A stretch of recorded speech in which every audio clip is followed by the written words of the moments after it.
Welcome, this is Gauri Gopnath for NE24. The BJP has kicked off its Panchayat election campaign through the Gram Chalo Abhiyan. The campaign began from Japirband and after seeking blessings from Bhairab Baba at his temple, a massive rally was taken out. Participants in the rally carried party flags and banners. The rally proceeded to Istampur, then turned around and concluded near the Dayapur bridge area.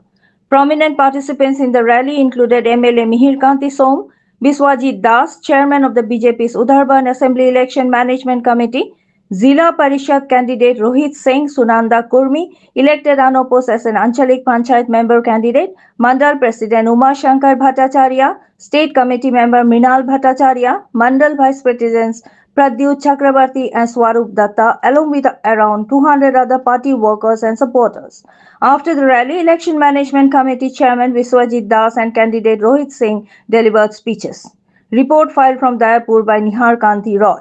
For more news and updates, subscribe our channel NE24 YouTube and support us by following our page.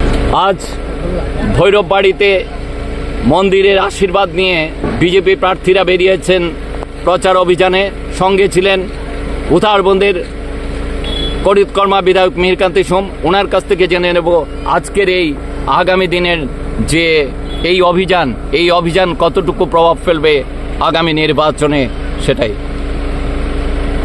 2 মে আমাদের পঞ্চায়েত নির্বাচন হতে যাচ্ছে এবং সমগ্র রাজ্যের সঙ্গে সঙ্গতি রেখে আমাদের এখানে বাবা ভৈরবের আশীর্বাদ নিয়ে এখানে আমাদের সবাই পদযাত্রা সামিল হয়েছেন। আর আজকে গাঁও চলো অভিযানে সবাই অংশগ্রহণ করেছে এবং একটাই উদ্দেশ্য, বিরোধীরা তো নেই, কংগ্রেসের কোনো চিহ্ন নেই, এখানে বিজেপি ডাইরেক্ট লড়ছে। আপনারা দেখেছেন অনেকেই বিনা প্রতিদ্বন্দ্বিতা জয়ী হয়েছেন। কংগ্রেস প্রার্থী দিতে পারেনি, দীর্ঘদিন শাসন করার পরও তাদের এই অবস্থা। বর্তমানে ভারতীয় জনতা পার্টি প্রত্যেকটা স্থানে প্রার্থী দিয়েছে এবং যার ফলস্বরূপ আমরা অনেকগুলো পদ আমরা জিততে সক্ষম হয়েছি। আর আগামী 2 মে আশা রাখি সম্পূর্ণভাবে ভারতীয় জনতা পার্টিরা প্রার্থীরা প্রত্যেকটা পদে জয়ী হবে।